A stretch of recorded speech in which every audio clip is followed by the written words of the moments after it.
ನಿಮ್ಗೆ ಗೊತ್ತಾ, ನಿಮ್ಮ ತಲೆಯ ಮೇಲಿರುವ ಒಂದು ಮೋಡ ಆನೆಯ 100 ಗುಂಪಿಗಿಂತ ಭಾರಿಯಾಗಿರಬಹುದು. ನಂಬೋದು ಕಷ್ಟ ಅಲ್ವಾ? ಆದರೆ ಇದು ಸತ್ಯ. ಮೋಡಗಳು ಹಗುರವಾಗಿ ಕಾಣುತ್ತವೆ, ಆದರೆ ಅವು ಲಕ್ಷಾಂತರ ನೀರಿನ ಹನಿಗಳಿಂದ ನಿರ್ಮಾಣವಾಗಿರುತ್ತವೆ. ಈಗ ಪ್ರಶ್ನೆ ಬರುತ್ತೆ, ಅಷ್ಟು ಭಾರ ಇದ್ದರೂ ಕೆಳಗೆ ಯಾಕೆ ಬೀಳೋದಿಲ್ಲ? ಅದಕ್ಕೆ ಉತ್ತರ ಇನ್ನೂ ಇಂಟರೆಸ್ಟಿಂಗ್. ಆ ಹನಿಗಳು ತುಂಬಾ ಚಿಕ್ಕದಾಗಿರುತ್ತವೆ, ಗಾಳಿಯ ಹರಿವು ಅವನ್ನ ಮೇಲೆಯೇ ತೇಲಿಸುತ್ತಿರುತ್ತದೆ. ಆದ್ರೆ ಇನ್ನೊಂದು ಶಾಕ್ ಕೇಳಿ.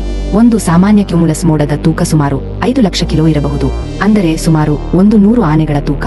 ಆದರೂ ಅದು ನಿಮ್ಮ ಮೇಲೆ ಬೀಳೋದಿಲ್ಲ. ಯಾಕೆ ಗೊತ್ತಾ? ಆ ತೂಕ ಇಡೀ ಮೋಡದೊಳಗೆ ಹರಡಿರುತ್ತದೆ, ಒಂದೇ ಜಾಗದಲ್ಲಿ ಇರುವುದಿಲ್ಲ. ಇನ್ನೂ ವಿಚಿತ್ರ ವಿಷಯ ಇದೆ. ಮೋಡಗಳು ಕೇವಲ ನೀರಲ್ಲ, ಕೆಲವೊಮ್ಮೆ ಐಸ್ ಕಣಗಳು ಇರುತ್ತವೆ. ಅದೇ ಕಾರಣಕ್ಕೆ ಕೆಲವು ಮೋಡಗಳು ಮಿಂಚುಗುಡುಗು ತರಿಸುತ್ತವೆ. ಹಾಗಾದರೆ ಮಳೆ ಯಾವಾಗ ಬರುತ್ತದೆ? ಹನಿಗಳು ದೊಡ್ಡದಾಗಿ ಭಾರವಾದಾಗ. ಆಗ ಗಾಳಿಗೂ ಅವನ್ನ ಹಿಡುಕೊಳ್ಳಲು ಆಗೋದಿಲ್ಲ. ಮೋಡ ಹೇಳುತ್ತೆ, ನಾನು ಹೋಗ್ತೀನಿ ಅಂತ ಮಳೆಯಾಗಿ ಕೆಳಗೆ ಜಿಗಿಯುತ್ತೆ. ಇವತ್ತು ಹೊಸದಾಗಿ ಕಲಿತಿದ್ದರೆ ಲೈಕ್ ಮಾಡಿ ಮತ್ತು ಫಾಲೋ ಮಾಡಿ.